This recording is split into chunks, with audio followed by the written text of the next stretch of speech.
62페이지의 성립요건을 보면 동시행의 항변권. 대가적 의미 있는 채무의 부담 이렇게 되는데 대가적 의미 있다는 말이 여기서 객관적, 주관적을 다 포함합니다. 근데 그 무슨 말이냐면 쌍무 계약이다 이 말이죠. 쌍무 계약이다. 대가적 의미가 있다는 말은. 그래갖고 쌍무 계약에서 발생한 것이 원칙이지만 어제 그 앞에서 봤듯이 동일한 법률 요건으로부터 발생해가지고 공평의 원칙에 부합하는 것들이 있죠. 그것이 그 두 번째 줄에 상당히 넓은 예외가 그걸 말하는 거죠. 상당히 넓은 예외. 그게 그 앞 페이지에 있는 앞 페이지에 있는 걸 말하는 거 아니야 지금? 그죠? 상당히 넓은 예외. 그다음에 괄호 B번에는 쌍무 계약으로 한 개의 채무가 발생하면 괜찮은데 여러 개의 채무가 발생하면 어떻게 되는 거예요? 그러면 그 중에 어떤 거하고 동시행의 관계에 있느냐? 이 동시행의 항변권이라는 것은 쌍무 계약으로부터 발생한 두 개의 채무 사이의 문제인데 한쪽이 여러 개가 발생하거나 그러면 어떻게 하냐는 거예요. 그래서 그걸 판단하는데 여러분이 기억할 거는 뭐냐면 기본적으로는 거기 세 번째 줄에 있죠. 대가 관계에 있는 채무만 이렇게 돼 있는데 그러나 이게 별 소용이 없는 말입니다. 그 예외적으로 중요한 의의가 있으면 이렇게 돼 있죠. 예외적으로 중요한 의의가 있으면 역시 동시행 관계에 있다. 기본적으로는 뭐예요? 대가 관계에 있다는 게 뭐예요? 쌍무성이 있는 것만 말하는 거죠. 기본적으로는 그런데 이 별 소용이 없어. 중요한 의의가 있으면 다 동시행 관계에 있다. 괄호 C번에 보시면 괄호 C번은 뭐냐면 동시행의 항변권이 인정되는 그 권리자가 누구냐는 거예요. 권리자. 사람이 누구냐는 거예요. 사람이 누구냐. 잘 보면 그 당사자가 바뀌면은 이 동시행의 항변권이 바뀌냐 그런 문제를 물어보는 거죠. 이것은 동일성으로 판단한다. 동일성으로 판단한다. 알겠습니까? 근데 여기서 조심할 게 뭐냐면 채무가 동일성을 유지하는 이렇게 돼 있죠. 채권이 아니고. 쌍무계약에서 이 동시행의 항변권은 채무자에게 인정되는 거죠.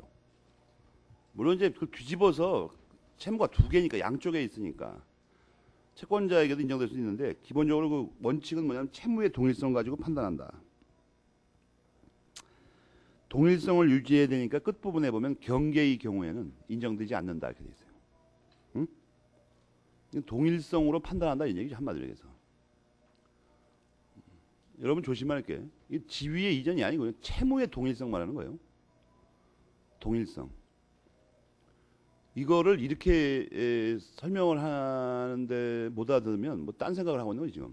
이걸 원래 말은 뭐예요? 원래 이 C번의 말은 무슨 말이냐? 원래는 이건 종시전에 해당하는 거 아니야? 이거 원래 동일성 종시전. 그걸 그냥 표현을 바꿔놓은 거죠. 종된 권리나 항변권은 동일성이 있으면 이전한다 그렇게 배웠잖아. 그걸 다르게 표현한 거예요. 이게 아무것도 아니고 이거는 동일성의 문제라고 그냥.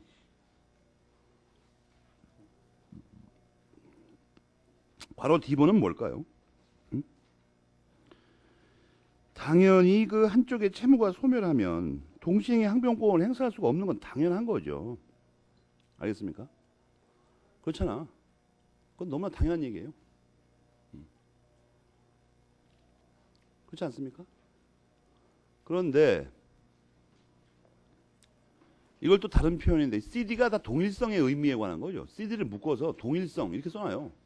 동일성 종시전.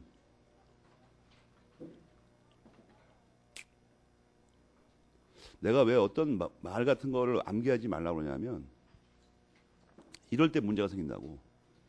이게 배운 거의 동일성 종시전에 같은 말인데 이걸 모르면 이걸 별개로 또 외우고 앉았다고 이걸. 뭐 이상한 건 줄 알고 이게. 그러니까 이걸 외우지 말고 동일성이 종시전이라는 게 도대체 뭘까? 이걸 잘 음미하라고 자꾸. 그러다 보면 이 말이 자기가 찾아낼 수도 있어요. 이 말을. CD번을. 당연한 말 아니야. 그 다음에 여러분이 앞에서 배울 때 본래의 채무하고 손해배상 채무하고는 이게 동일성이 있다고 그랬죠. 그러니까 이게 63페이지 메뉴에는 그 말 아니야 그냥. 말만 이상하게 써놨지. 그죠?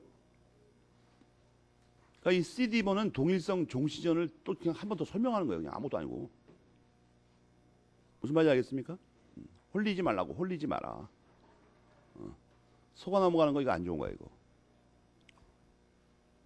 그 다음에 상대방의 채무가 변제기에 있어야 되는 건 당연합니다. 변제기도 안 오는 걸 갖다가 지금 같이 하자고 그러는 건 말이 안 되죠. 그럴 거 아니에요?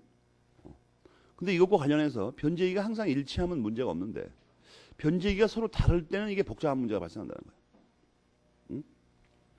그래서 괄호 A번에 보면은 그 말이 나오죠. 이 쌍무계약의 변제기가 언제나 같은 것은 아니에요. 어? 언제나 같은 건 아니에요. 그런데 이렇게 언제나 같은 건 아니다. 뭐 이런 말을 기억하고 있으면 소용이 없어 이게. 응? 그건 당연한 얘기죠. 같기만 하면 얼마나 좋겠어. 그런데 이제 이것이 가끔 가다가 같게 변제기가 같은 게 아닐 때는 언제나 다른 것으로 보냐? 뭐 이런 문제가 있다고? 그럼 어떻게 되는 거냐 그러면? 그러니까 이걸 다시 시각을 바꿔서 큰 틀에서 우리가 이걸 바라보면 그렇지 않다 이거예요. 여러분이 585조를 보게 되면 585조 변제기가 같지 않다는 말에는 모르는 것도 포함되죠. 다른 것만 포함되는 게 아니라 한쪽을 모르는 경우. 그러니까 585조처럼 처리하는 방법도 있어요. 알겠습니까? 그렇게 처리하는 방법도 있고 또 뭐가 있다는 거예요 지금. 동시행의 항변권과 관련해서 처리할 것도 있다는 거예요. 민법상 변제기가 같지 않을 때는 어떻게 할까요? 이걸 문제 삼는 거죠 지금. 민법상 변제기가 같지 않을 때는 어떻게 할까요? 그래서 둘로 가릅니다. 모를 때는 어떻게? 585조 처리해. 585조는 567조를 보면 중요성을 알겠죠. 567조를 보면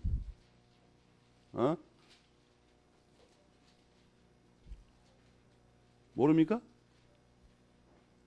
이 585조가 567조에 걸리죠.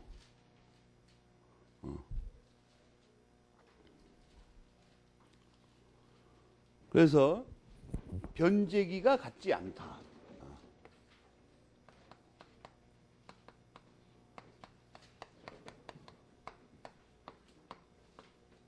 원래 이런 말은 잘 안 씁니다.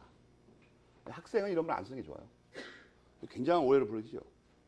이런 말 딱 쓰면 이걸 갑자기 끊어서 읽으면 동일성이 없다는 말이죠 이게. 동일성이 없다. 이것만 딱 떼서 말하면 그렇지 않아요? 그 다른 오해를 불러일으키죠 이게. 다른 오해를 불러일으킨다고. 곽유선 선생님 같은 사람 쓸 수가 있죠 이제. 자신 있으니까. 학생은 매우 위험한 말입니다. 이런 말 쓰지 말라고. 잘. 같지 않다. 이런 말 위험해요. 사실은 동일성이 없다 이렇게 이해를 하면 골치 아픈 문제가 발생하잖아 지금. 그러니까 말이라는 게 이게 아무렇게 한 게 아니야. 여러분 왜 그 법조인 집안의 자식은 법조인이 될 확률이 높으냐 하면 지네 아빠가 맨날 평소에 말할 때 조심해서 말하거든. 그게 훈련이 됩니다. 어릴 때부터 들어서. 훈련이 된다고. 그러니까 법학 공부하는 학생 중에 제일 불행한 사람이 누구예요? 개떡같이 말하는 사람 자식이라고. 어릴 때부터 그냥 자기 아빠 엄마가 개떡같이 아무렇게나 말을 하니까 의미만 전달되면 된다는 식으로. 그 습관이 돼 있는데 갑자기 책을 읽으라고 그러니까 이게 안 되는 거야 이게. 그 단어 하나, 토시 하나를 다 조심해야 되는데 어릴 때부터 그냥 되는 대로 말하는 버릇이 된 사람은 이게 훈련이 안 된다. 훈련이 안 돼. 뭐 어떻게 하는 게. 그리고 그 개떡 같은 것 중에 대표적인 게 또 하나 있는데 한자 말이야 한자. 내가 잊어먹을까봐 지금 생각이 갑자기 나서 말하는데 개떡 같은 버릇의 또 하나의 주된 특징이 뭐 요새 보니까 이렇게 쓰는 이게 뭐야 이게 도대체 이게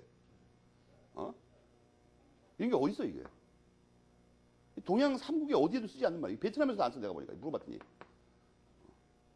이거를 없을 무자 대신 쓰는 사람이다. 요즘 젊은이들 이상한 게 뭐냐면 어릴 때부터 없을 무자를 딱 배우고, 응?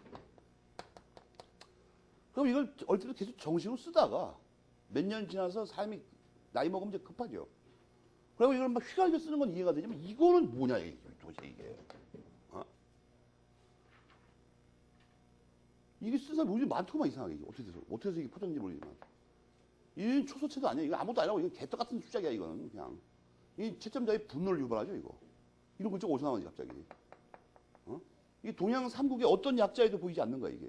우리나라의 일부 시장 바닥하고 무식한 새끼들이 모여있는 그 회사 같은 데 있죠. 이런 데 쓰는 말이야, 이게. 이거의 원래 글자는 이거예요. 응? 이렇게 쓰는 거야, 쓰기 불편하면. 왜 공부를 하지 않는 거야, 이상하게. 자전을 찾아봐야 될 거 아니야. 이게 가능한지. 자기가 쓰는 글자가, 예를 들어서 여러분이 기억자를 꼭 이렇게 써야 되는데 나는 이렇게 쓰기 싫다. 나는 꼭 이걸 이렇게 써야 되겠다. 이게 말이 되는 소리야, 이게? 그러니까 이게 뭐 사람들이 말이야, 무슨 짓을 하는지 모르겠어, 도대체가. 이런 거 쓰지 말고, 이런 거. 그리고 한자를 배울 때는 정확히 쓰기 싫으면 말든지. 열불 터뜨리게 하는 사람이 그냥. 뭘 이렇게 마음대로 글자를 만들어내, 여러분이? 여러분이 그런 권한이 있어요? 그러니까 뭐 이상한 짓 하지 말라고. 그리고 이제 말을 이렇게 조심해야 된다. 이런 말 살벌하게 써야 됩니다. 이게 같지 않다는 게 두 가지라는 거야, 이게. 안다, 모른다. 같지는 않은데 어떻게 되는 건지를 아는 수가 있어요. 완전히 다른 거야, 고의적으로. 이건 모른다. 이 모른다는 어떻게 처리해요? 585조로 처리해. 이게 567조 때문에 어떻게 돼? 모든 유상계에서 이게 처리해. 모든 유상계에서. 알겠습니까? 근데 이건 떨어져 나갔는데, 그러니까 내 말은 뭐냐면, 지금 교과서에 이것만 나와 있죠. 거기에. 이것만 공부하면 안 된다는 거야. 이거 나오면 어떡해, 시험 문제. 그러니까 이걸 알아야 돼, 같이. 근데 이 경우에는 어떻게 처리하냐, 이건 사실 복잡하게 처리합니다. 이 경우가 이제 거기 나와 있는 거죠. 63페이지에 전부 그거에 관한 거죠. 그냥 다르기만 한 게 있어. 다른 걸로 확정돼 버렸어. 그럼 어떻게 되냐, 응? 당연히 말이에요. 당연히 어느 쪽 한쪽이 먼저 해야 된다면 그걸 선의행 의무라고 합니다. 선의행 의무. 어느 쪽 한쪽이 먼저 해야 되면 먼저 해야 되는데 왜 같이 하자고 그래 갑자기. 그건 말이 안 되죠. 딱지와 구슬을 바꿀 때 어떤 사정이 있어갖고 야, 이 구슬이 형 거야, 우리 형 거. 구슬 없어지면 우리 형은 난 발 죽여. 그러니까 형한테 얘기해서 내일 모레쯤 갖다 줄게. 딱지는 먼저 주고. 만약에 이게 약정이 되면 어떻게 됩니까? 그러면 동시에 양도가 없는 거지. 하나는 먼저 주고 하나는 나중에 줘야 되는데 어떻게 동시에 하자고 그래. 그건 당연한 얘기입니다. 이런 거는 시험에 안 나와. 그 밑에 게 나오죠. BC번. 뭐냐 하면 첫째는 동태적으로 원래는 하나는 5월 10일 날 하고 하나는 5월 20일 날 하게 돼 있는데 이 5월 10일 날 해야 되는 놈이 뭉기적거리고 앉아있다고 5월 20일 닥쳐왔어, 드디어. 닥쳐왔다고. 그러니까 여기서는 어때요? 여기서는 선의행 의무가 있는 거죠. 5월 10일 날 해야 되는 놈이 있고 아직 안 해도 되는 놈이 있어. 하나는 A라는 채무는 5월 10일 날 이행해야 되고 B라는 채무는 5월 20일 날 이행해야 돼. 그러니까 요 사이에서는 동시행의 항변권이 발생할 수가 없죠. 그렇잖아. A를 먼저 해야 되니까. 근데 이걸 안 하고 뭉개고 있다가 여기 도착하면 어떻게 되냐는 거야. 이건 둘 다 같이 해야 되죠, 이제 여기서부터는. 둘 다 이행기에 도달했잖아, 둘 다. 이거는 애당초부터 이행기에 도달해 있었고 이걸 안 하고 뭉기적거리다 보니까 5월 20일 날 되니까 이것도 5월 10일 뒤로 넘어갔으니까 A 채무도 이행해야 되고 5월 20일 됐으니까 B 채무도 이행해야 돼. 근데 여기서 이제 뭐 때문에 이게 갑자기 문제가 되냐면 같이 하면 되지. 아, 이 새끼 이거 열흘이나 뭉갰는데 이거. 이 사람, 이 채무자 입장에서 어때요? 이 채무를 갖고 있는 사람 입장에서. 너 열흘 동안 뭉갰어? 나도 그럼 열흘 동안 뭉개. 이렇게 하면 어떻게 되냐는 거야, 이거. 나도 열흘 동안 뭉개. 너는 왜 5월 10일 날 할 거야? 여태까지 안 해. 근데 나는 5월 20일 날 하는데 5월 10일 날 되니까 얼른 나는 해야 돼? 난 짜증나.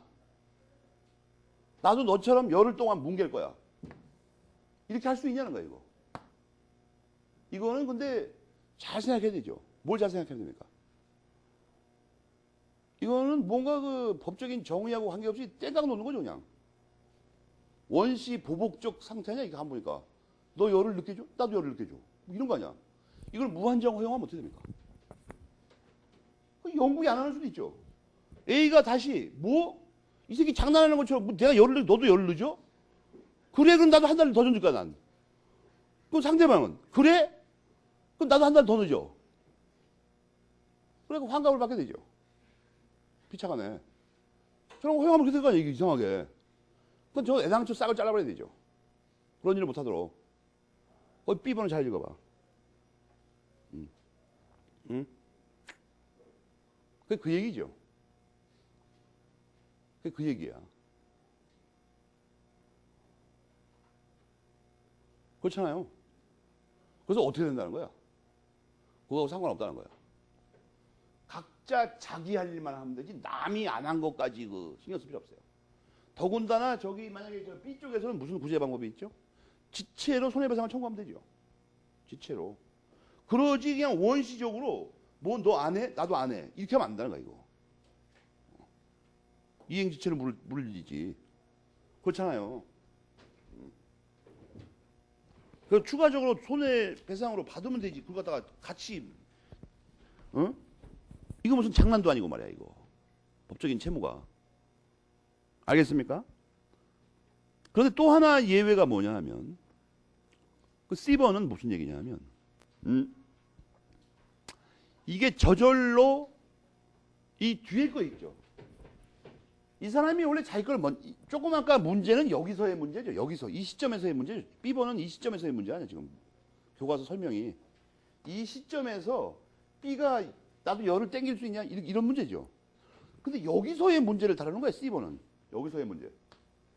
여기서 내가 먼저 해야 되는데 이 B 채무를 가진 놈이 이게 아주 이 불량한 놈이야 이거. 불량한 놈이야. 광주 시리즈도 안 보고 그래서 말도 개떡같이 하고 평소에 행태가 아주 불량해. 시정도 불량하고 인격적으로도 의심스러워. 이럴 때도 내 거 먼저 하고 열을 기다렸다가 받아야 되냐. 이 시점에서의 문제야 이거 C번은. 이 시점에서의 문제라고. 아까 건 이쪽에서 문제고.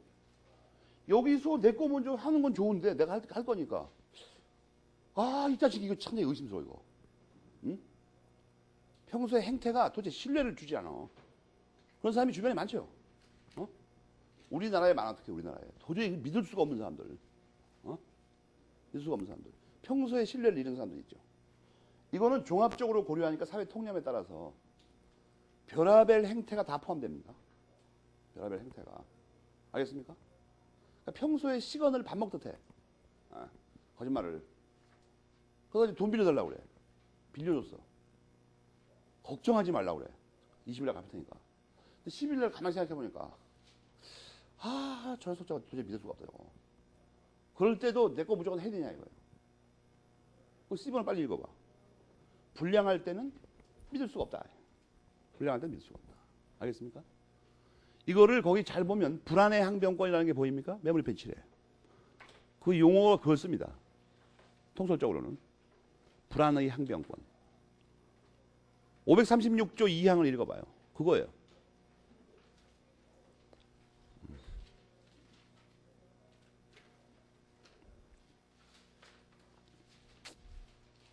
불안의 항변권. 알겠습니까? 근데 거기서 현저히 뭐 이런 거 있죠. 이게 뭔 말이냐는 거야. 오늘날 좀 큰 프린트에 나오죠. 1번 문제를 풀어봐.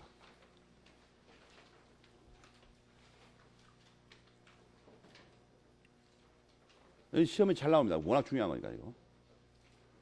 그러니까 상대방이 아직도 빚 갚으려면 20일 남았는데 지금 미리 갚으라고 할 수 있는 경우니까 이게 매우 중요한 거예요. 미리 갚으라고. 알겠습니까? 그런데 이 경우가 536조 2항 말고 또 있다는 거야. 또 있다.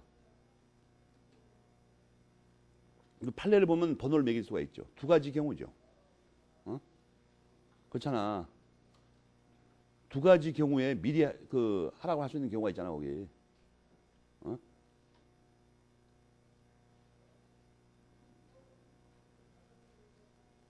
평소에 신뢰를 잃은 거에 들어가죠. 계속적 채권관계에서 앞에 가는 것도. 알겠습니까? 계속적 채권 관계 거기는 그 판례 문장이 빨리 안 떠오르면 신문 돌리는 걸 가만히 생각해봐. 지난달치 신문값 안 줬는데 계속 신문 넣으라고 그러면 어떤 미친놈이 듣고 앉았어 그걸. 또 안 줄 것 같은데 암만 해도. 알겠죠? 그래서 두 가지 경우를 체크하라. 두 가지 경우. 알겠습니까? 한 가지 조심할 건 이 교과서를 읽을 때 이게 B번에 관한 문제고 이쪽에서 이쪽 시점에서의 문제가 이쪽 시점에서의 문제가 C의 문제라는 거예요. 여기서 알겠습니까? 그 다음에 괄호 3번은 또 뭐냐 이거야.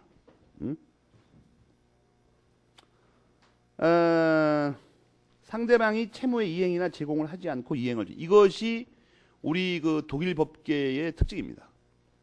원래 내 걸 먼저 하면서 이행 청구를 해야 되는데 이행 청구를 먼저 하고 상대방이 항변을 할 수 있게 만들어놨다는 거예요. 그래서 그 요건이 필요한 거예요.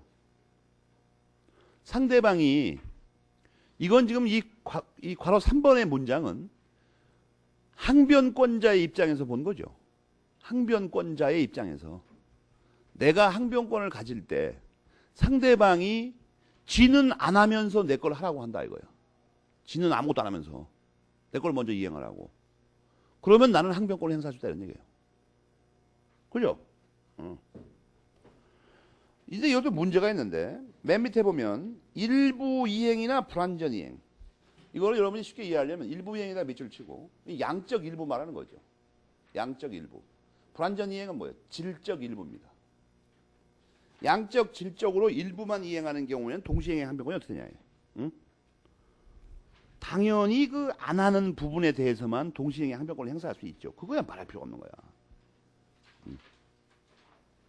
그런데 앞에서도 이런 법리를 배웠는데 64페이지 그 6번째 줄에 그 남은 안 한 부분이 얼마 되지 않는 적은 것일 때는 이거는 곤란하다 이거야. 그래서 100만 원을 갚아야 되는데 99만 8천 원을 들고 와서 2천 원 모자라. 100만 원에서. 그런데 그 2천 원 안 했다고? 나도 2천 원어치 빼. 이것은 안 돼요. 상식이 어긋나니까 이건. 그죠? 이건 이제 현실적으로는 이런 문제가 발생 안 해요. 왜냐하면 100만 원 받을 게 있는 사람은 99만 8천 원 갖고 오면 얼씨구나고 받아요. 괜찮다 그러면서. 놔둬 2천 원. 왜냐면 99만 8천 원인데 받은 게 너무나 감동스러워갖고. 우리나라는 일반적으로 돈 빌려가면 떼어먹는 게 원칙이죠. 실제 상황에서는. 갚지 않는다고 이상하게. 그렇지 않습니까? 돈 빌려가면 떼어먹어 사람도 이상하게. 아주 발상을 이렇게 하고 있어. 그러니까 빌려준 사람은 이게 불안해서 잠이 안 옵니다. 이행기까지. 그럴 때 그 사람의 불안을 그 치유하는 그 안정제가 뭐야? 536조 2항이야. 불안의 항변권. 불안하니까 이거 떼어먹고 당할 것 같아 아마도. 제때 안 갚을 것 같아. 그런데 여러분은 또 이렇게 생각하죠. 아, 저거는 떼어먹는 거에 관한 거니까 나하고는 관계가 없겠다. 이것에 거의 버금가는 파생적 행태를 갖고 있는 사람이 많아 내가 보니까. 이 파생적 행태. 명백하게 인식될 수 없는 또는 오랜 관습이나 그러니까 명확한 의사표시나 오랜 관습이나 납득할 만한 근거 없이 그 어떤 것이라도 그게 1원이든 100원이든 5천만 원이든 상관없어요. 돈 들어가는 문제 계산을 하지 않는 경우 있죠. 뭉개는 경우. 전부 다 도적과 특별히 다름이 없죠. 이 명문으로 나오죠. 조선시대 때도 이런 사람이 많았다는 거 우리나라에. 이런 사람이 많았다 이거예요.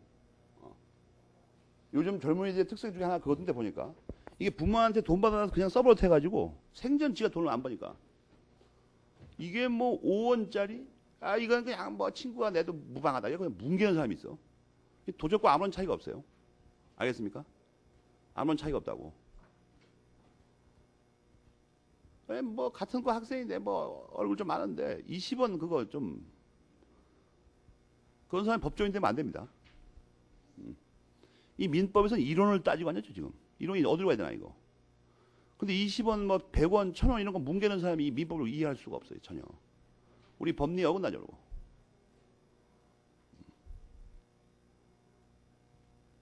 그러니까 어떤 경우에도 말이에요. 예를 들어서 다방에 갔다. 친구들하고 몰려 앉아있다. 어떤 놈이 있는가 내겠지. 이게 보통 일이 아니라고 내가 볼 때. 도적과 별 차이가 없거든 이게. 왜 처먹고 돈을 안 내? 그리고 예를 들어서 5원이 모자란다. 그럼 명백하게 얘기해야 되죠.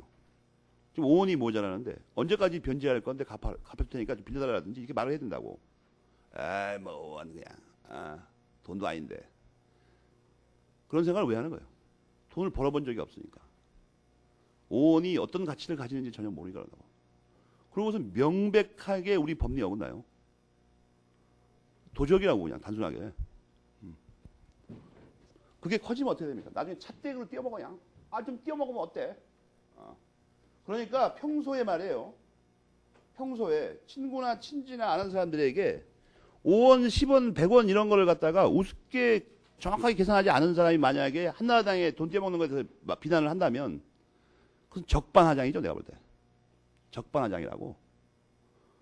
어떤 나라든 간에 자기에게 이걸 이렇게 표현하죠. 누구든지 자기에게 맞는 옷밖에 못 입어요. 그러니까 어떤 그 국가에서 현실적으로 어떤 정치 현실에서 다수당이 도적대라면 사실 국민에게도 책임이 있는 겁니다. 그런 새끼들을 뭐 하려고 뽑아? 근데 이거 왜 뽑았나 가만히 생각해봐요. 왜 뽑았나? 그걸 반성할 때 어떻게 하는가 하면 내가 평소에 저 찻대기 하는 놈하고 비슷한 짓을 안 했나 그걸 반성하라고. 괜히 욕하지 말고. 욕을 하거나 말을 할 때는 먼저 그걸 할 수 있는 지위에 있는가 그걸 양심적으로 반성해야 되죠. 내가 그 말을 할 수 있나. 그러니까 사람답게 산다는 것은 초인적인 그 인내와 고통을 요구합니다. 길거리에서 500원짜리 동전을 주셨어요. 파출소에 안 갖다줘. 유실물법을 분명히 배웠는데.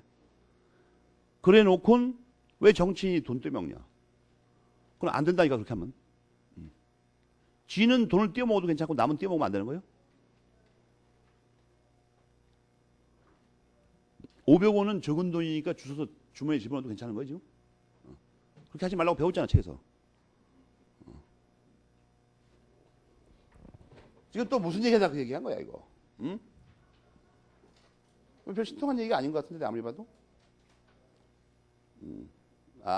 현저하게 64페이지에 삐삐번은 또 뭐야? 가분인 경우인데 불가분 급부인 경우에는 어떻게 되냐는 문제죠. 내용이 불가분 급부면 여기 또 똑같은 게 나오죠. 중요하지 않으면 또 중요성으로 판단하죠. 중요성이 어디서 한번 나왔었죠? 중요성이 어디서 나왔었어? 금방 한 2, 3분 전에 배운 것도 기억 안 나. 62페이지 괄호 B번에 있잖아. 이 같은 말 나오면 이거 무시무시한 거야 지금. 같은 말 나오면 중요성. 사실은 여러분이 잘 모르는 모양인데 중요성. 이거를 내가 또 이제 또 한 번 강조해 줄 점이 뭐냐면 여러분은 보니까 그 삐삐번을 읽을 때 거기 휘황찬란한 그 법률 용어에 굉장히 관심을 기울이는 것 같아요. 그 법률 용어 이렇게 뽀다고 나는 말 있죠. 반대 급부 뭐 이런 말들. 이런 건 논점이 없어요 전혀. 이게 있을 수가 없다고. 개념을 정확히 알고 있다면. 문제는 이런 말이야 이거. 중요하냐 이런 말 왜 들어가냐 이거 갑자기. 이게 반복해서 나오고 있죠 지금. 반복해서. 어떤 물건이나 노무에서 중요한 부분을 바꿔치면 어떻게 됩니까? 중요한 부분을 바꿔치면 동일성을 상실하죠. 그럴 거 아니야. 여러분적인 성격 중에 중요 부분을 바꿔치면 딴 사람이 돼버리는 거야 지금. 그렇잖아요. 그러니까 이게 동일성의 또 다른 표현으로 계속 반복해서 쓰는 거야 지금. 그러니까 채권법은 거의 다 판단 기준이 이걸로 돼 있어요. 동일성이 있냐는 게 뭐예요? 중요한 부분이 안 바뀌어야 된다 이 말이죠. 중요한 부분을 두 자로 줄이면 뭐가 돼요? 요소라죠 요소. 요소가 변경돼 버리면 동일성 상실해 버리잖아. 요소가 뭐죠? 중요한 부분을 말하는 거예요. 구성 요소 중에서 중요한 부분. 그래서 요소라고 그래. 그러니까 이거를 머릿속에 그리라고 자꾸 이렇게. 그럼 모든 것이 같은 말을 지금 하고 있다는 걸 알게 돼요. 중요. 알겠습니까? 그러니까 채권법에서는 여러분이 오히려 좋죠. 이거 역으로 생각하면. 잘 모르면 어떻게 돼? 중요한 게 바뀌었냐? 이걸 판단하자면. 중요한 거냐 이거? 알겠습니까? 아, 내가 요새 참 그 젊은이들에 대해서 훈계조로 얘기를 하면 얼마 전에 그 메일이 왔어. 선생님이 그런 말씀하시면 그 학생은 강의를 듣는 것도 아니고 동영상을 보는데 그렇다고 하더라고. 선생님 무슨 말씀을 하시면 자기가 그렇게 생각, 자기는 지금 부산에서 동영상을 보고 있는데 아니 저 선생이 나를 어떻게 알고 있을까? 꼭 내 얘기를 하는 것 같아. 뭐 이렇게 생각한다는 거예요. 밥 먹고 내가 할 일이 없어요? 응? 내가 여러분들이 뭐 하는지 내가 어떻게 알아? 일반론이에요. 우연히 그게 자기에 해당돼가지고 가슴에 찔리는 건 할 수 없는 거고, 내가 왜 특정인에 대해서 얘기해? 나 특정인에 관심이 없어요. 더군다나 동영상을 들을지 안 들을지 내가 사전에 어떻게 알아? 아니 그게 반년 뒤에 보통 올라가던데 반년 전에 내가 부산에 어떤 학생놈 녀석이 그 싸가지가 없을 거라고 예측하고 미리 말한단 말이야? 그런 걸 생각을 못 합니까? 그게 말이 안 된다는 거. 자기 말이 이게 어디 이게 안 맞는다는 걸 몰라요?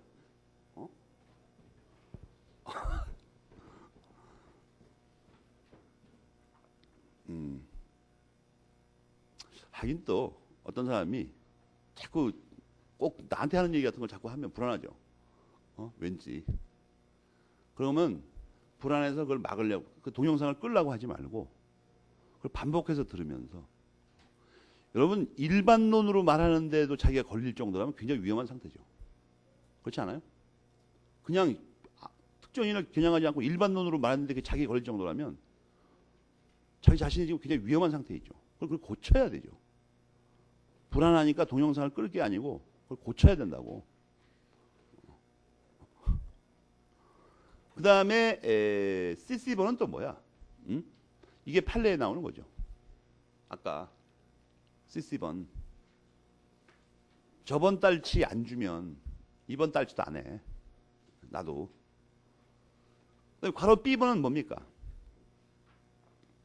항변권은 그 첫 줄에 상대방이 채무의 내용의 조천 제공을 하면 당연히 그것은 안 되는 거죠. 알겠습니까? 그건 말할 필요가 없는 거야. 서로 간에 창피하게. 그 밑에는 읽어볼 필요도 없어.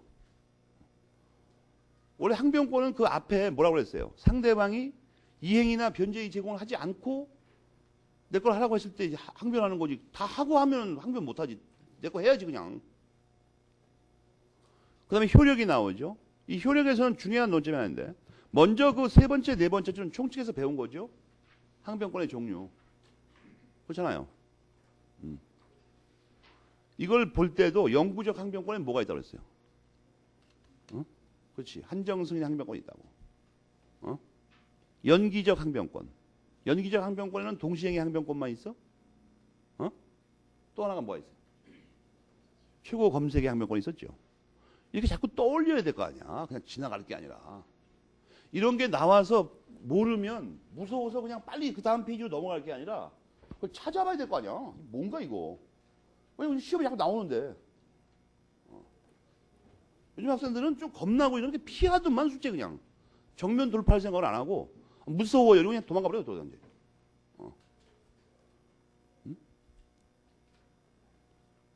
젊은이라는 게 뭡니까? 정면 돌파하는 거예요. 무서운 게 없다.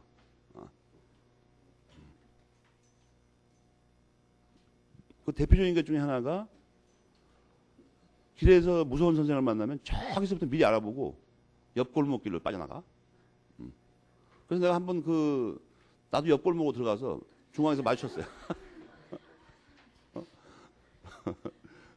그러니까 사람이 굳어버리더만 그냥. 굳어버려. 움직이지 못하더만 보니까 서갖고 놀래가지고. 그래서 왜 이렇게 놀래냐고 내가 짐짓 물어봤어요. 사람이 뭔가 스스로 양심에 걸리는 일이라고 걸리면 말도 더듬죠 막. 말도 더듬어. 약간 막 횡설수설해. 여러분에게 한마디 요령을 알려줄게. 그럴 때는 이 일이 잘못됐죠 지금. 그럴 땐 잘못됐다고 말하는 거예요. 간단하게 그냥. 복잡하게 변명할 필요 없어. 변명이 이제 전부 다 거짓말이죠 그다음부터. 말이 엉켜가지고 점점 더 화를 자초하는 거야 이제. 말 같지 않은 소리 계속 해가 돼가지고. 그냥 간단하게 처리할 수 있죠. 사실 무서워서 좀 도망가려고 했는데 잘못 걸렸으니까 잘못했군요. 이렇게 말하면 그냥 끝나는 거 아니야, 그냥. 어떡할 거야, 이걸. 거짓말하지 말라고, 거짓말. 거짓말이 거짓말을 낳고, 거짓말은 번식력이 엄청 강해요, 이게. 순식간에 기하급수적으로 늘어납니다, 이게. 이상하게. 거짓말의 생명력은 무지하게 강해, 이거. 그리고 그것은 뿌리가 깊어. 그래가지고 평생을 두고 자기를 괴롭힙니다. 아, 그때 거짓말하지 말걸. 그게 어떤 심한 사람은 말이야, 70이 넘어돼도 떠오른다고 하더라고. 12살 때 거짓말한 거 있죠. 그 왜 자기 영혼을 해쳐, 이렇게 자꾸. 오염시키고. 바로 얘기하면 되나, 바로. 털어버리는 게 좋지 않습니까? 현장에서. 근데 이런 적극적인 거짓말 말고 소극적인 거짓말도 있죠. 아무 말 안 하고 슬슬 피하고 이러는 거 있죠. 그것도 하지 말라는 거예요. 일체 하지 마요. 나쁜 짓은. 평생을 괴롭히자. 그리고 잘못을 왜 저지르지 말라고 그러냐면 형법에서는 법익을 보호한다고 그러는데 그 거짓말이에요. 자신을 해칩니다. 그리고 왜곡되기 시작해요. 잘못은 왜 하지 말라고 그러냐면 한 번 잘못을 저지르면 그것이 확장되면서 계속 반복하는 특성을 갖고 있어요. 반복하는 특성. 여러분이 실험해봐, 집에서.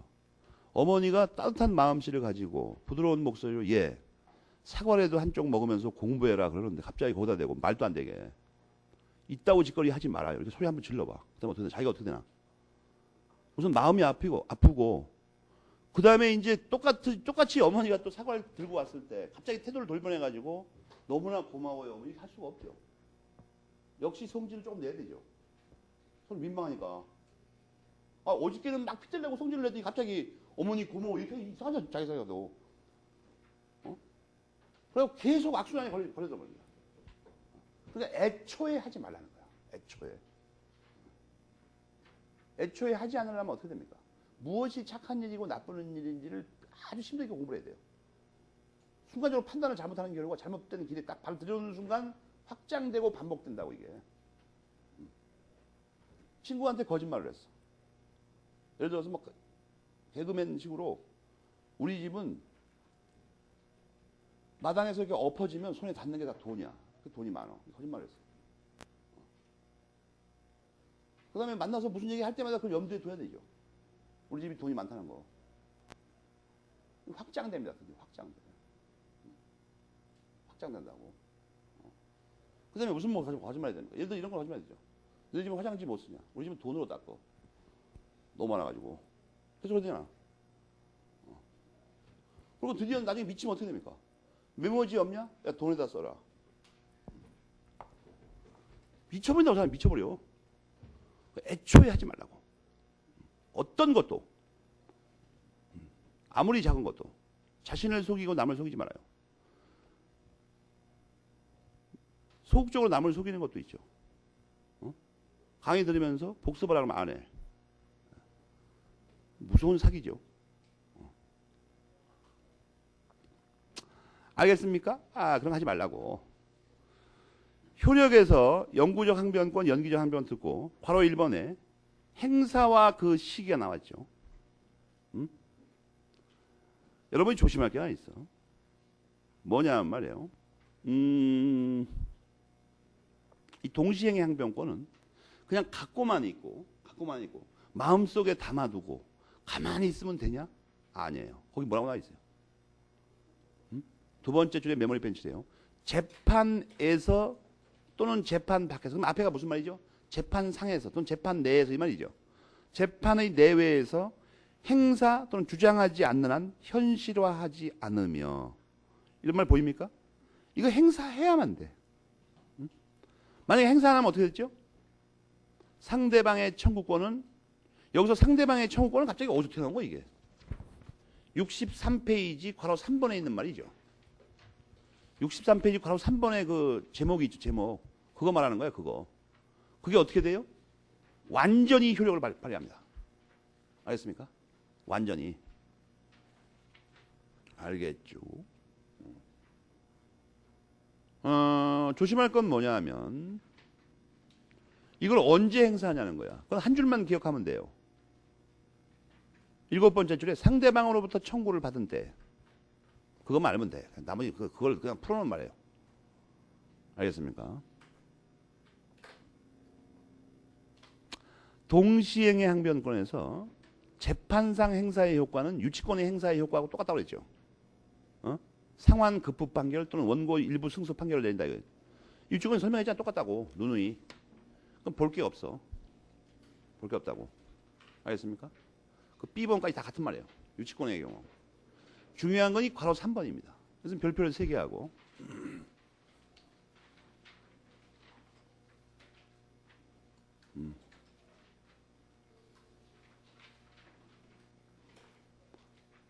동시행의 항변권의 존재의 효과 이런 말이 보이죠. 존재의 효과. 여러분이 여기서 먼저 조심할 건 뭐냐면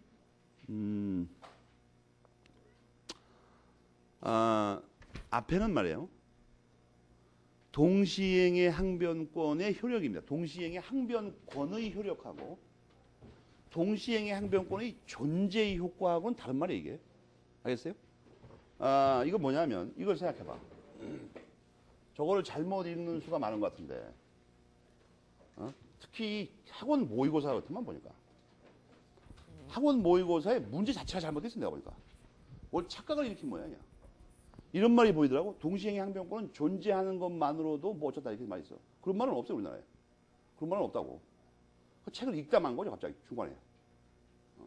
어떤 같은 새끼가 추천했는지 몰라고. 학생을 속여. 돈 받고. 여러분 이거 잘 봐요. 조금 아까 우리가 한 말 중에 이런 거 잘 봐봐. 이게 소송상으로는 A가 A를 주장하여야 한다. 응? 주장하여야 이게 법원에서 심리의 객체가 됩니다. 법원에서 재판장이 다룬다고 이거를 주장하여야 돼. 근데 이 A가 뭐냐에서 이게 동시행하고 두 가지가 따로 문제가 돼요. 동시행의 항변권. 응? 근데 이거 말고 이것의 존재. 그러니까 동시행의 항변권의 효력은 말이에요. 동시행의 항변권을 주장해야 돼. 이게 있다는 걸 주장하는 거하고 다른 거예요.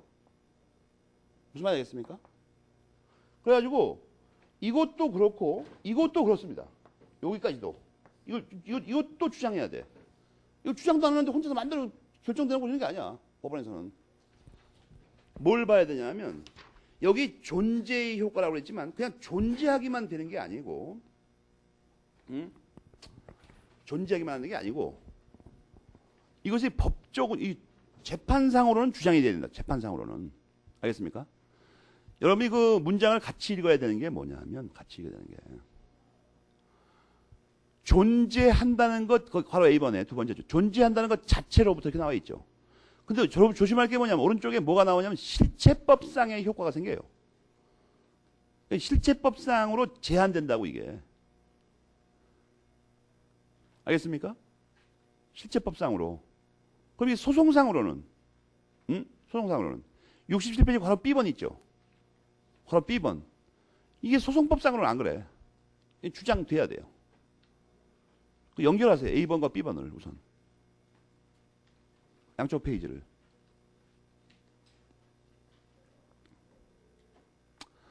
그러니까 동시행의 항변권 존재의 효과를 여러분 이해하기 좋게 실체법상의 효과, 그 다음에 소송법상의 효과 이렇게 갈라놓으라고.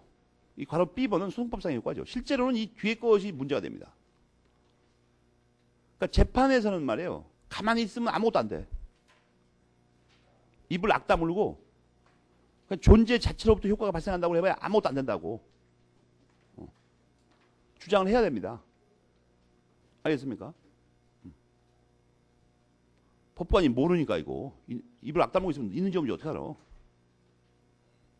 실체법상의 효과와 소송법상의 효과를 구별하라. 실체법상으로는 가만히 있어도 됩니다. 소송 안 붙을 거면. 이 효과는 간단해요. 뭐냐? 이행 지체의 책임을 지지 않는다. 그거를 그 괄호 AA번에서 찾아봐요. 어디 있는가? AA번에서.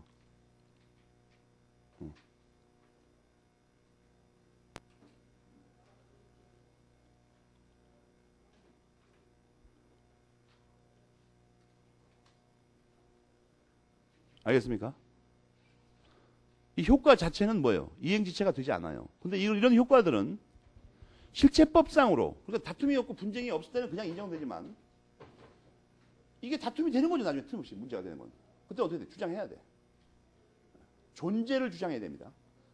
동시행의 항변권을 주장하는 게 아니라 B번을 잘 읽어보면 전부 항변권의 존재를 말하는 거죠. 지금 잘 읽어보면.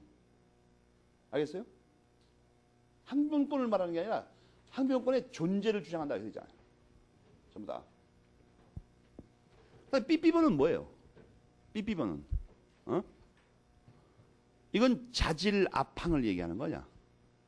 자질압항에서 마지막 항자 항변권 말하는 거냐 이거? 그죠?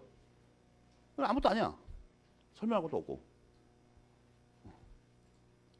그 다음에 이제 드디어 위험 부담이 나온다. 위험 부담. 위험 부담은 말이에요. 이 위험이란 말 자체를 먼저 알아야 돼요. 위험. 이 위험은 각 번마다 말썽을 일으킵니다. 각 번마다. 위험. 위험이 뭐냐? 오늘 나오신 작은 프린트의 1페이지가 위험에 관한 거죠. 원래 위험에는 이렇게 세 가지가 있어요. 물건 위험, 급부 위험, 반대급부 위험. 알겠습니까? 원래 민법학에는. 그걸 빠른 속도로 읽어봐. 그냥 쭈루룩 읽어봐. 무슨 말인지 몰라도.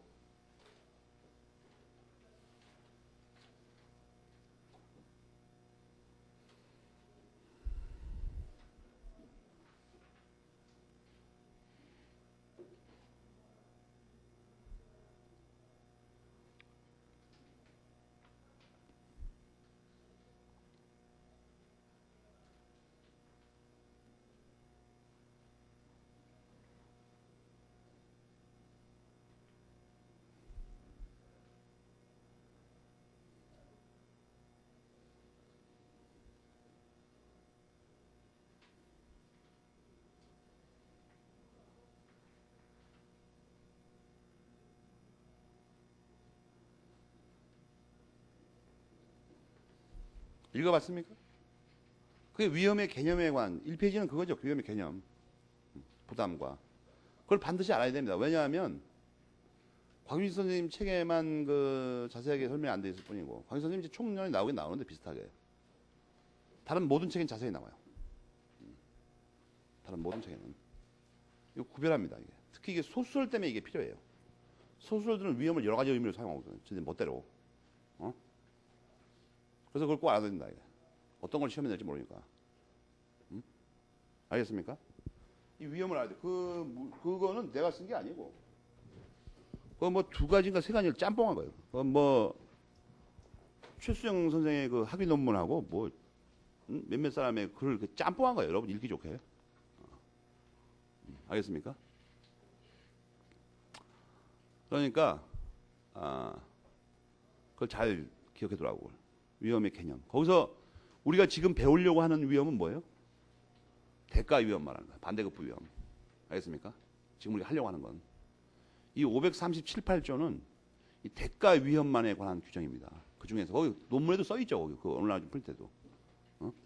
일반적으로는 여기서 쌍무계약에서는 이걸 말하는 거예요. 알겠습니까? 곽윤식 선생님도 그 작은 글씨에 위험이 여러 가지 있다고 써놨죠. 그걸 보충하라는 거죠. 왜냐하면 여러분이 나중에 혹시 수준이 높아져서 다른 책을 읽을 때 이게 헛갈리잖아, 사람이 이거. 뭘까 이게. 그런데 이 위험 부담이 먼저 알아야 되는 게 제목에서 이것은 쌍무 계약에서의 위험 부담 말하는 겁니다. 쌍무 계약에서. 그러니까 이건 대가예요. 이건 무슨 말이냐면 조심해야 되는데 이 문제가 왜 가끔 헛갈리냐면 갑과 을이 쌍무 계약이라는 건 뭐예요? 일단 유상이어야 되죠, 먼저. 쌍무이려면 유상이어야 된다고 했잖아. 그렇잖아요. 그러니까 채무가 두 개 있죠. 급부와 반대급부가 있잖아. 급부를 기준으로만 설명하면. 이 둘 사이에 주관적 등가성이 있어야 된다고. 그러니까 이게 쌍무성이 있어야 된다. 쌍무성과 같은 말 일부까지 배웠죠. 그것들이 있어야 되는데 둘 사이에. 그래서 집을 넘겨주는 급부 또는 채무, 1억 원을 줘야 되는 급부 또는 채무가 있으면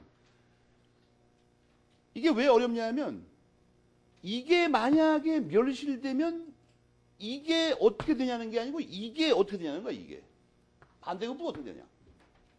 이게 어떻게 되는가는 어떻게 거기 뭐라고 써 있어? 그 프린트에. 그건 무슨 위험이에요? 급부 위험이라니까. 여러분이 집의 소유권을 넘기는 걸 기준으로 하면, 집을 인도해 주는 걸 기준으로 하면 갑이 을에게 해야 되는 급부가 집의 소유권을 넘겨주는 거죠. 이 안에 목적물의 인도가 포함되어 있어.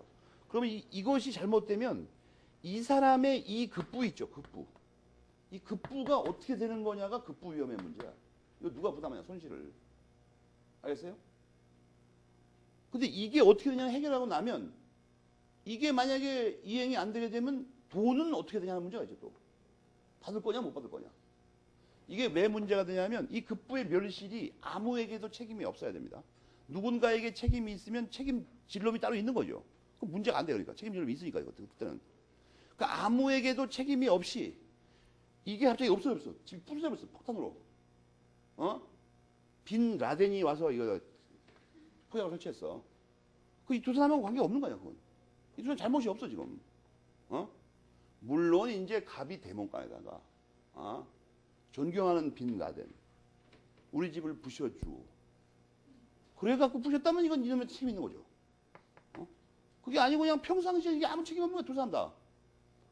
둘 중에 누구한테 책임이 있으면 어떻게 돼요? 이건 위험의 문제가 아니야. 그냥 책임질 문제예요. 잘못한 놈이. 그러니까 둘 다 잘못이 없을 때 이게 없어지면 우선 이 아무 잘못도 없는데 이 급부가 이게 없어져 버렸죠. 이 위험을 누가 부담하냐는 급부 위험이라고 한다고. 근데 그거 말고 이게 없어지면 1억 원은 받냐 못 받냐. 1억 원을 받는다고 그러면 위험을 누가 부담하는 거야. 이놈이 부담하는 거죠. 줘야 되니까. 못 받는다고 하면 이놈이 부담하는 거죠. 못 받으니까. 이건 반대급부죠. 이거에 비하면 반대급부 아니야. 이거를 대가위험이라고 해요. 반대급부 위험. 알겠어요? 여기서 대가는 말이에요. 옛날에 유사책 보니까 대가를 이따로 써놨던데 이런 글자는 절대로 못 쓰게 돼 있어요. 왜냐하면 이게 대가가 뭐냐면 반대급부의 그 대자를 갖다 따온 거예요. 그러니까 반드시 이렇게 써야 되죠. 대가라고 할 때는. 이게 반대급부라는 뜻의 대자라고. 그러니까 대가를 이렇게 써야 된다고 꼭 여기서는. 요새는 맨날 주긴 주는데 귀찮아서 안 보는데 내가. 옛날에 이렇게 써놨다니까? 대가를. 그것도 이상한 게 뭐냐면 딴 걸 다 한자로 쓰고 이걸 한글로 쓰고 이걸 한자로 써놨다고 이상하게. 나 그 사람 정신 나간 사람이다 보면. 사서 고생을 해. 아는 한자가 저거밖에 없는 건지. 그 사람이 우리 민법학에 여러 가지 우화를 남기고 있죠. 그죠? 그 사람의 그 호가 뭐예요? 속호라고 하죠, 속호. 속칭 뭐라고 그래요, 그 사람을? 파정 선생이라고 한대요. 그 대단히 코믹한 사건입니다. 파정 선생. 유사책의 저자 말이에요. 뭐야, 이거? 잘못된 거 아니야, 이거? 나까지 이상해, 나까지. 나 정말. 이상하다, 진짜, 이거. 계속 손이 욕하지 말라는 얘기가, 이거? 응?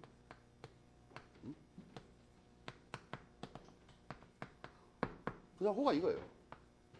파정 선생이래요. 그래서 여러분 무슨 말인지 모르죠. 한자를 모르니까. 저걸 어떻게 읽게 되는 거죠? 저걸 어떻게 읽어요?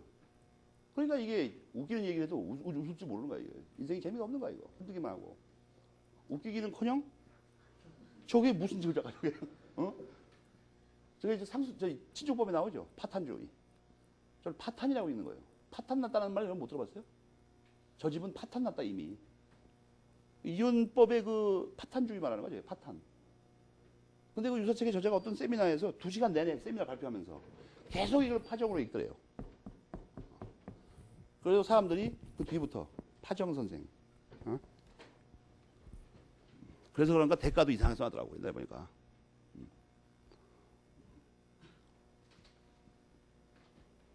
여러분 파탄 났다는 소리 못 들어봤습니까?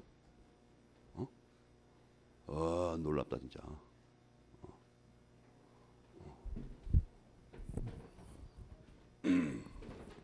대가 없으면 대가 위험, 반대급부 위험.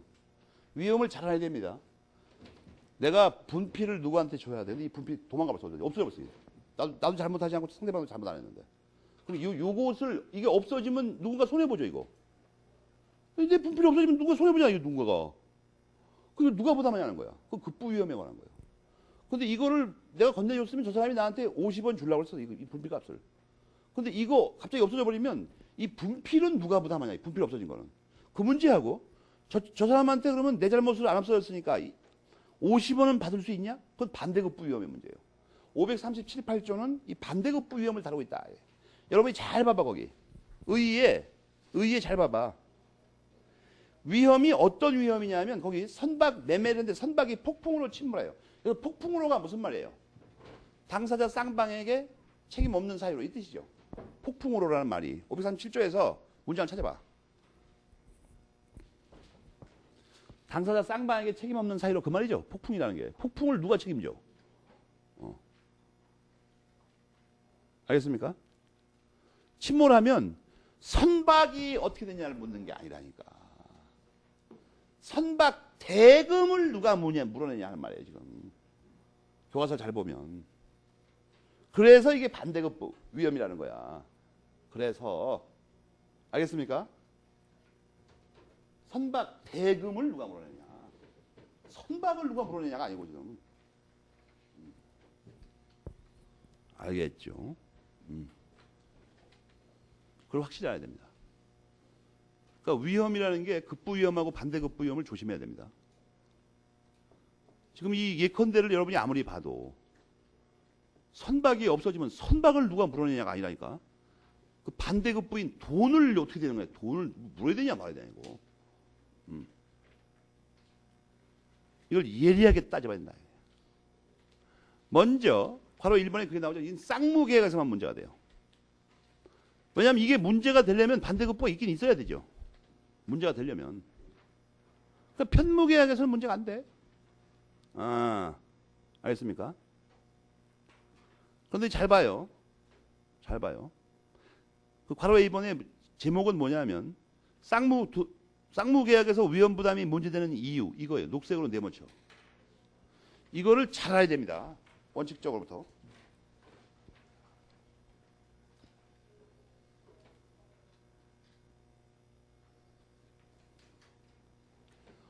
원래는 어떻게 돼 있어요?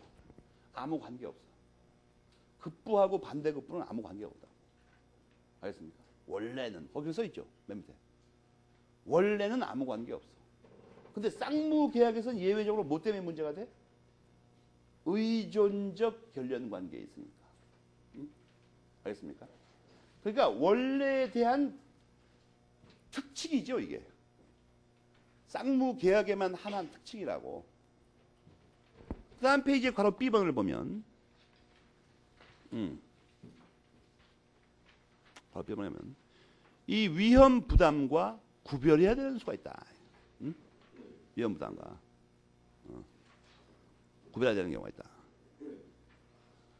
여기서 말하는 위험 부담은 대가 위험이니까 이거고 다른 관념들 다 구별한다는 거예요. 여러분 읽어보고. 또 중요한 게 바로 2번에 이거는 후발적 불가능일 때만 문제가 됩니다. 후발적 불가능일 때만. 알겠어요? 그러면 원시적 불가능은 어떻게 하는 거야? 원시적 불가능. 거기 보면 채무의 성립상의 결련성의 문제. 그걸 주황색으로 메모를 펴줘. 바로 이번에 두 번째 줄. 채무의 성립상의 결련관계. 알겠습니까? 위험 부담은 문제되지 않는다.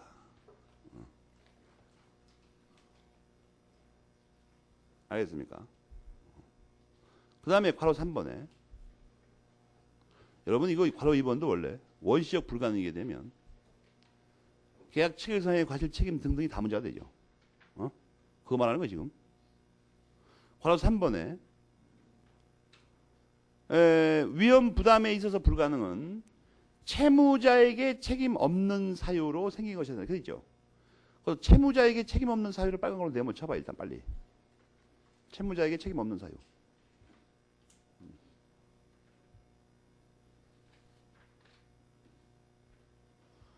이거는 다시 두 가지가 있어요. 다시 두 가지.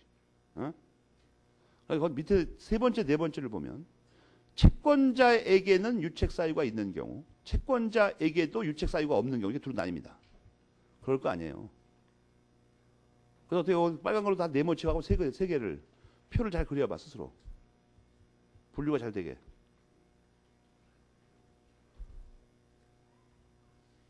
그려보시라고.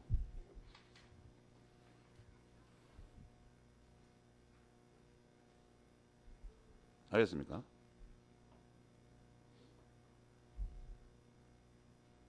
그래가지고 그러니까 그렇게 나누면 드디어 이제 뭐가 됩니까? 그러면 드디어 채무자에게 책임 없는 사유 중에는 채권자에게도 책임 없는 사유도 있다고 했죠. 이걸 한 줄을 줄이면 맨 끝에 나오는 당사자 쌍방의 책임 없는 사유죠. 한 줄을 묶으면. 그런데 또 하나는 채권자에게는 유책 사유가 있는 경우가 있다고. 알겠습니까? 그래갖고 문제가 되는 거는 그거 잘 읽어보면 채권자에게 유책 사유가 있으면 그쪽에 떠넘기면 되니까 그건 별 문제가 안 돼. 당사자 쌍방에게 책임 없는 사유가 있을 때는 어떻게 하냐 주로 문제가 된다. 광희 선생님 대단히 어려운 문제에 대했죠. 이 대단히 어려운 문제 쪽 있죠. 요거에 관한 설명이 그 밑에 로마자 2번입니다. 알겠어요? 그리고 이 입법례는 갈리고 있어요, 이제. 근데 그 69페이지 입법례를 자세히 볼 필요는 없어요. 69페이지는 괄호 2번만 보면 돼. 괄호 2번에 뭐라고 돼 있어요? 채무자주의가 공평하다? 우리 민법은 채무자주의를 택하고 있어요. 알겠습니까? 괄호 2번과 로마자 3번. 알겠죠? 채무자가 뒤집어 쓴다. 채무자가 뒤집어 쓴다는 게 뭐예요? 돈 못 받아요. 돈 못 받아. 채무자는 그러니까 완전히 망하는 거죠. 자기 급부가 날라갔어요. 멸실돼서. 자기 급부가 이행불능이 됐다고. 근데 상대방은 돈도 못 받아. 그러니까 왕창 뒤집어 쓰는 거야. 여기서 집도 날라갔어. 갑 거죠. 집이 날라갔어. 돈도 못 받아. 그러니까 이놈이 뒤집어 쓴다고 말한다고. 집이 날라가도 집값을 받으면 손에 아무것도 없잖아, 이 사람. 이 사람이 손에 졸려. 집도 못 받았는데 돈만 내놔야 돼. 그렇잖아요. 우리는 채무자주의를 택하고 있으니까 내 물건 날라가고 돈도 못 받고. 거덜났어. 알겠어요? 그런데 말이에요. 거덜나는데 여기서 한 가지 문제가 되는 게 뭐냐 하면 그 맨 밑에 이제 그런 얘기입니다. 537조 문장은 외워야 됩니다. 이행할 수 없겠는데 70페이지에 괄호 B번이 있죠. 일부 불가능의 경우에는 어떻게 되냐. 일부 불가능. 이게 뭐냐 하면 이 집이 다 망가지지 않고 요만큼이 망가졌어. 집이 그러니까 있다만 하면 이게 다 망가지지 않고 폭풍에 이만큼이 날아가 버렸어. 이만큼이. 집이 있다고 돼버렸어. 그럼 어떻게 되냐는 거야. 이걸로 목적을 다, 이 집이라고 보이지 않을 정도 되면 이건 전부 멸시하고 똑같습니다. 알겠습니까? 일부라는 말도 이게 그냥 위험한 말이죠. 일부가 멸시되는데 일부가 어떻게 멸시되냐면, 주춧돌 한 개만 남았어. 주춧돌 한 개. 이것도 주춧돌 남아있으니까 일부죠, 분명히. 사라고. 이 경우에 이건 도저히 일부라고 할 수가 없네. 집이 없어버리지, 이건. 그죠? 아무리 일부라도. 일부도 여러 가지 있잖아. 바람이 불었어요. 기와장 하나만 딱 금이 갔어. 망가졌어. 없어졌어. 그것도 일부 이행불능이죠. 일부 멸실. 그런 경우에도 문제가 되는 거야, 이게. 알겠습니까? 기와를 종류물로 팔면 이게 멸실이 아니죠. 그죠? 대체가 가능하니까. 집을 특정해버리면 딱 그런 집을 정해야 되죠. 그러니까 일부 멸실이라는 거야. 그런데 하여튼 이만큼 나가면 어떻게 되는 거야? 이게 무슨 말 묻는 거냐 하면 뭔가 요청을 해야만 이걸 깎아주는 거냐? 아니면 당연히 이거 해당하는 만큼 이 집값이 주는 거냐? 이거 물어보려는 거야. 거기 원칙이 뭐라고 돼 있어? 원칙이. 당연히 소멸해. 법률상 당연히. 그 부분만큼. 법률상 당연히. 알겠습니까? 법률상 당연히 소멸한다고. 뭐를 할 필요가 없어. 깎아주세요 이런 말 할 필요가 없다고. 이건 왜 이렇게 해석하냐 하면 537조에 비추어 봤을 때 전부 없어지면, 전부 날아가면 당연히 채무자가 뒤집어 쓰죠. 그렇잖아. 그러니까 일부도 똑같이 해석해야 될 거 아니야. 아까 저 사례에서 집 전체가 날아가 버리면 집값을 당연히 못 받죠. 537조에 의해서. 그러니까 일부도 똑같이 해석하는 거야. 당연히 그렇게 되니까. 그건 쉽게 이해가 되죠. 그래 놓고 보니까 문제되는 게 아니다. 거기 보면 말이에요. 627조의 특칙. 그거를 빨간 걸로 네모쳐야지. 627조의 특칙. 그리고 627조를 보는 거야. 627조가 도대체 뭐가 특칙이라는 거야? 어? 거기서 어떤 부분이 특칙이야? 어? 어떤 부분이 특칙이에요? 당연히 안 되고 청구해야 하니까. 알겠습니까? 법률상 당연히의 특칙이라는 거죠. 그러니까 627조는 일부의 경우에 왜 법률상 당연히 한다고요? 전부인 경우에 그러니까 537조에서. 그럼 627조는 왜 특칙이라고? 청구해야 되니까. 여러분 조심할 게 있는데 627조의 청구권은 뭐예요, 성질이? 어? 이건 형성권이죠. 감자 들어가 있으니까.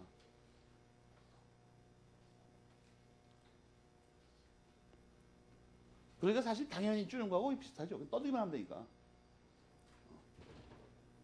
깎아주세요. 임대인이 뭐라 그러면 싫어 이래. 상관없어요. 형성권이라. 여러분 말해요. 내가 감액 청구권이 형성권이라고 해도 이게 법률에 규정이 있는 것만 말하는 겁니다. 알겠어요? 여러분 또 이걸 잘못 이해를 해가지고 물건 살 때 아줌마 깎아주세요.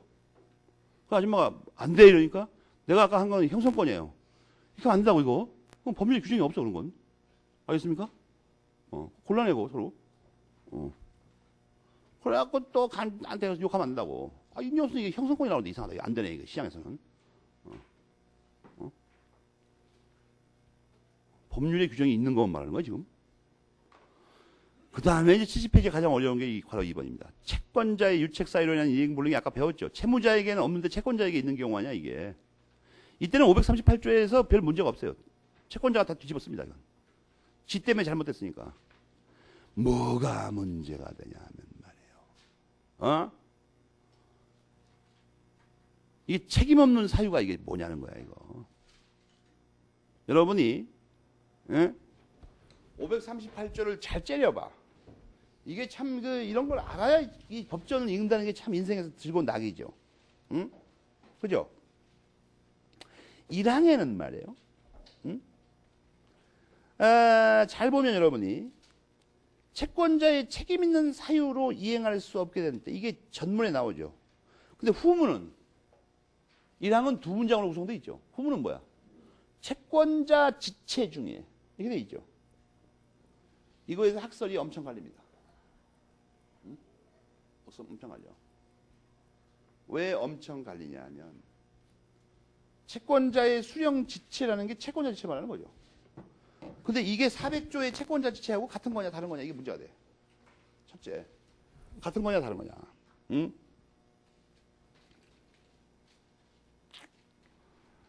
그래가지고 이게 같은 거냐 다른 거냐가 왜 문제가 되죠?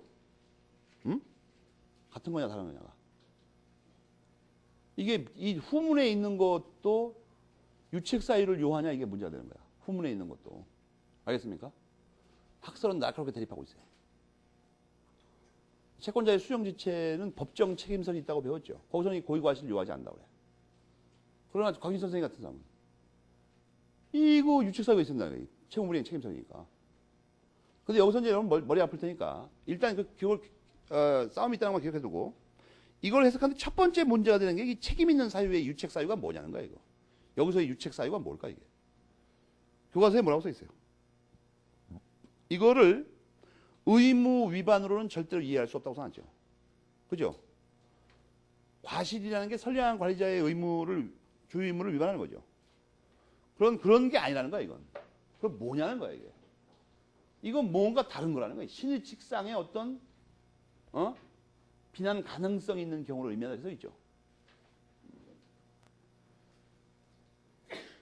비난 가능성 있는 경우. 알겠습니까? 여러분 이게 절묘한 걸 알아야 되는데 왜 여기서 갑자기 보통의 고의 과실이라고 안 그러고 저렇게 저걸 애매하게 써놨을까 갑자기. 저 피눈물 나는 사연은 뭘까? 오늘 나누어준 두 번째 프린트 때문에 그렇습니다. 이 페이지 조그만 거 말이야. 그것 때문에 그래. 조그만 거. 여기에 뭐가 걸려 들어가냐면 여기에 특히 그 후문 있죠. 후문. 538조 1항 후문. 거기하고 관련성 때문에 그렇습니다. 거기에 말이에요. 우선 그 글을 빨리 읽어봐.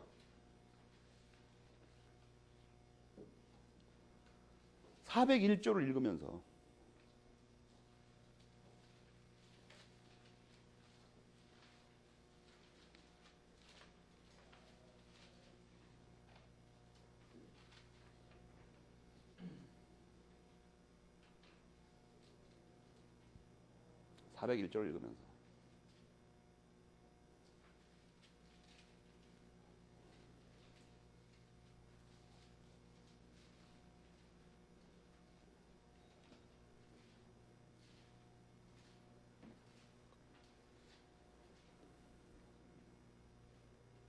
원로들은 이 문제를 잘 안 다루는데 맨 밑에 각주를 보면 요즘엔 전부 다 이런 문제 삼습니다.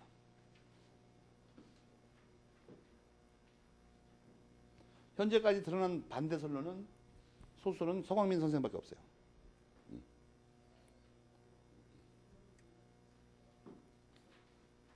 원로들은 이걸 별 문제 삼지 않는데 현재 다수적 압도적인. 알겠습니까? 근데 이제 이게 앞으로 시험 문제가 좀 어려워지면 낼 거니까 특별히 나눠준 거예요. 그래서 경과실이 있는 경우도 포함한다 이거예요. 책임 없는 사유에. 원래 경과실이 보통의 과실이죠. 원래는. 그럼 과실이 있으면 이게 책임 없다고 말할 수가 없는 거죠. 원래. 유책 사유가 아니라고. 그러나 401조 때문에 이걸 포함시켜야 됩니다. 다수설에 의하면. 그러려면 위에 것도 확장해야 되죠. 과실과 같이 못 보는 이유가 이거예요. 똑같이 못 보는 이유가. 위아래의 균형을 맞춰야 되니까. 다수설에서. 알겠습니까? 그걸 잘 음미해보면 알 수 있죠. 무슨 말 하려는지. 매우 중요한 겁니다. 그걸 보충하라 이거. 교과서에 빠져있으니까. 임의 법규성은 당연한 임의 법규성은 이것만 임의 법규가 아니고 동시행의 항변권도 임의 법규죠. 전부 다. 알겠습니까? 쌍무계약의 효력은 계약법에서 문제되는 거니까 강행 규정이라고 할 필요가 없습니다. 알겠어요? 이 두 가지를 배웠고 또 하나가 이제 문제가 되는 게 계약의 효력에서 이겁니다. 제3자를 위한 계약. 제3자를 위한 계약. 그런 말이에요. 여러분이 먼저 떠올려야 되는 게 지금까지 배운 계약은 뭘까 그러면? 지금까지 배운 계약은. 그러니까 70페이지까지 공부한 건 다 뭐냐 이거예요. 이게 뭐예요? 이건 당사자를 위한 계약이죠. 70페이지까지 배운 거는 당연히 당사자를 위한 계약 아니야. 이게 만약에 지금까지 배운 게 다 포함되는 거면 이걸 뭘 따로 배워? 제3자를 위한 계약을. 알겠습니까? 대부분의 보통 계약은 당사자를 위한 계약입니다. 제3자를 위한 계약이라는 특이한 게 있다. 이 제3자를 위한 계약에서 여러분이 앞에서 일찍이 배운 이 역할은 뭐죠? 제3자를 위한 계약을 배운 거가 뭐가 있어? 왜 이게 하나도 안 떠오를까? 이상하다, 이거. 그러니까 내가 왜 자꾸 이런 지적을 해주냐면 여러분이 지금 논점을 뭔가 잘못 잡고 있는 것 같아요, 그러니까. 논점을 잘못 잡고 엉뚱한 데다 지금 비중을 두는 것 같아, 내가 보니까. 알아야 될 건 모르고 이상하게. 물어보는 것보다 몰라, 이상하게. 공부를 하긴 할 텐데, 분명히. 놀아도 이게 하루 이틀이지, 어떻게 매일 놀아, 이걸? 총칙 252페이지. 총칙 252페이지 로마자 1번에서 찾아봐. 제3자를 위한 계약 대리의 아버지야!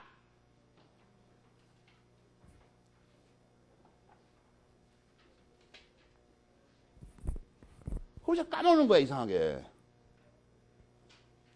아니, 여러분, 나 이상한 게 뭐냐면 대리가 중요하다고 생각할 텐데 대리는 그죠? 그 중요한 거에 아빠를 몰라 이상하게.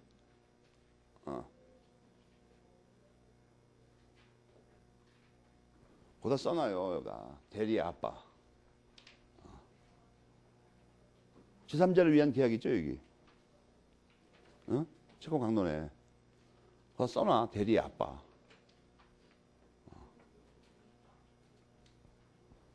그 이상하네 그 이상해.